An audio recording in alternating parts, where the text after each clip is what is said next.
After recapturing his first major at the 2008 Australian Open, Novak Djokovic struggled for a long time to replicate this form, not reaching another major final until the 2010 US Open. Following a consultation with a Serbian nutritionist, Nole's career did a literal 180, and he subsequently became the best player of the past decade. This is how Novak Djokovic became a legend in the sport of tennis in the 2010s. Djokovic began the decade ranked number 3 after a decent 2009 season. He started his first major of the 2010s with a 5-set quarterfinal loss in the Australian Open to Joe-Wilfried Tsonga. In this bizarre match, Djokovic had a 2-1 lead before falling ill and only winning 4 games in the final 2 sets. After cutting Todd Martin from his coaching staff, Novak lost in the French Open quarterfinals to Jurgen Meltzer in 5 sets, then in the Wimbledon semifinals to Tomas Berdych in straights. At the US Open, being down 2 match points in a semifinal match with Roger Federer, Nole recorded his first victory over the Swiss in 4 previous attempts. He then went on to lose to world number 1 Rafael Nadal in the finals, but his performance in Flushing was a good indicator of what was to come for the Serb in the upcoming years. 2 months later, Novak led Serbia to their first Davis Cup title with a 3-2 win over France. A big contributor to this late season surge is a summer consultation with Serbian nutritionist Dr. Igor Stojkovic, who discovered Novak had a severe sensitivity to wheat, dairy products, and tomatoes. After adopting a gluten-free diet, Djokovic felt lighter, energetic, and slept better than ever before. A rejuvenated Novak started 2011 the best way possible, claiming his second major at the Australian Open.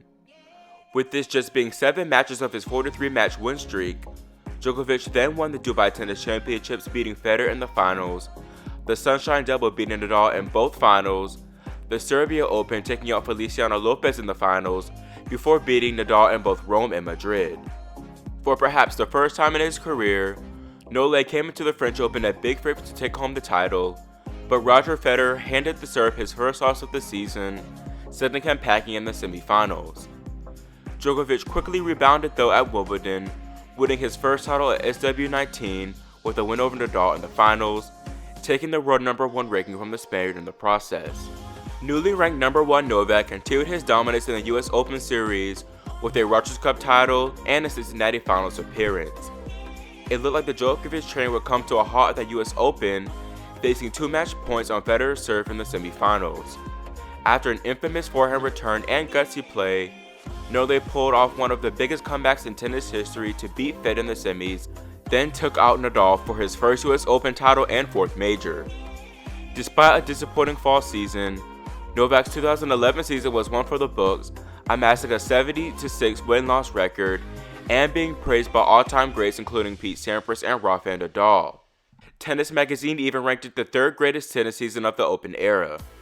Additionally, Novak set a new record for the most prize money won in a single ATP season with $12 million.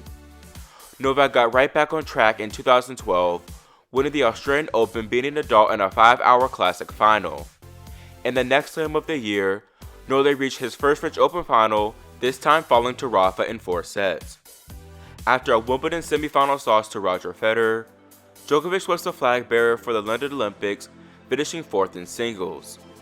Novak finished the year with a very strong hardcourt season, winning the Rogers Cup, China Open, Shanghai Masters, and ATP World Finals. He also reached the finals of the US Open and Cincinnati, losing to Murray and Federer respectively. Novak, who finished the year number 1, was named the ITF World Champion for the 2nd consecutive year. In 2013, Djokovic three-peated in Melbourne, taking home his 4th Aussie Open title. His Grand Slam season, though extremely impressive, was also extremely disappointing, as he nearly beat Nadal at Roland Garros for the first time, but fell in 5 sets in the semifinals.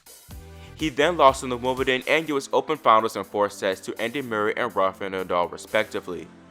In spite of all this, Novak won 7 titles in 2013, including an ATP Finals trophy and 3 Masters. Unlike the 3 previous years, Djokovic was unable to win another Australian Open crown, falling to eventual champion Stan Wawrinka in the quarterfinals. He, however, reached the finals of the French Open, falling once again to Nadal. However, he made up for it at Wimbledon, beating Federer in the finals for his 2nd title at the All England Club, regaining the top ranking in the process. Despite an unexpected US Open semifinal loss to Kei Nishikori, the Serbian finished his year strong with his third consecutive ATP World Finals title, finishing the year number 1 for the third time. In 2015, Novak had simply one of the greatest tennis seasons of all time, starting off with an Open-era record-breaking 5th Australian Open title, beating Murray in 5 sets. In Paris, Djokovic reached his third final, losing to Stanislas Wawrinka. He quickly brushed this off, winning the next 2 slams in London and New York, beating Roger Federer in both finals in 4 sets.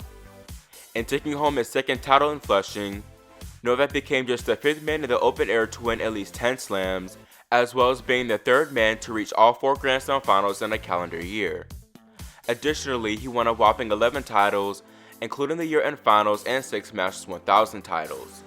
Totaling an 82-6 record, it comes as no surprise that Novak ended the year ranked number 1 for the 4th time.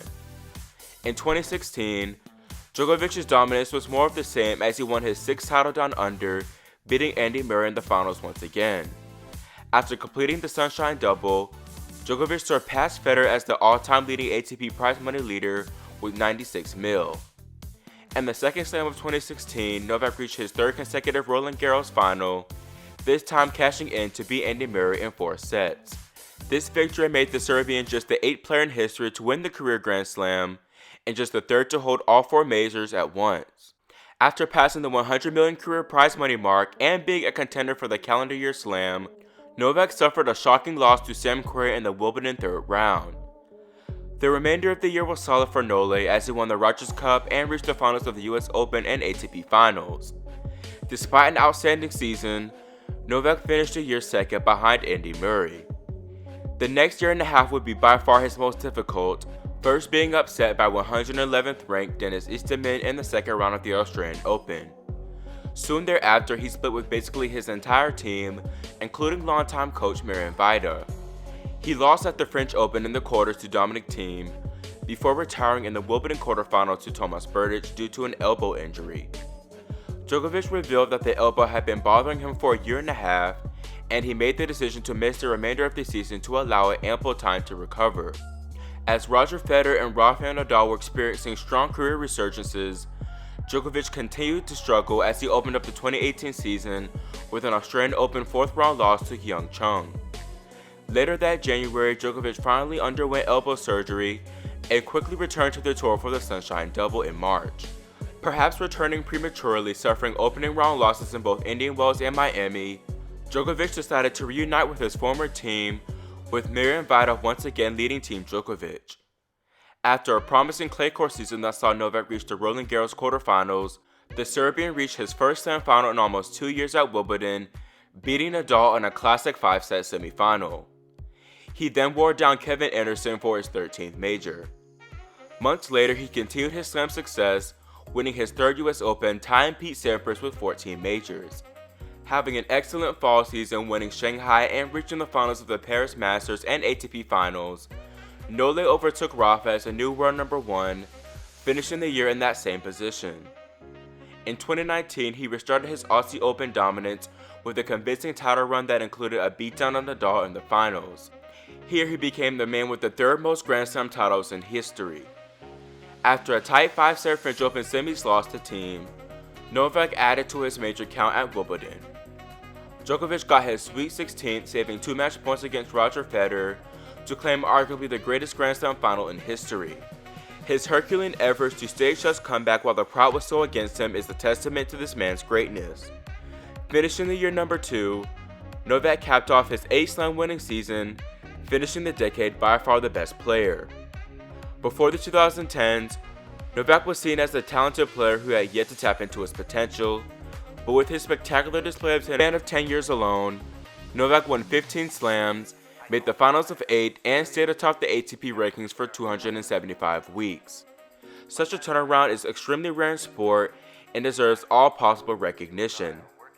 I, for one, wouldn't be shocked at all if he happened to be the undisputed GOAT by the end of the 2020s.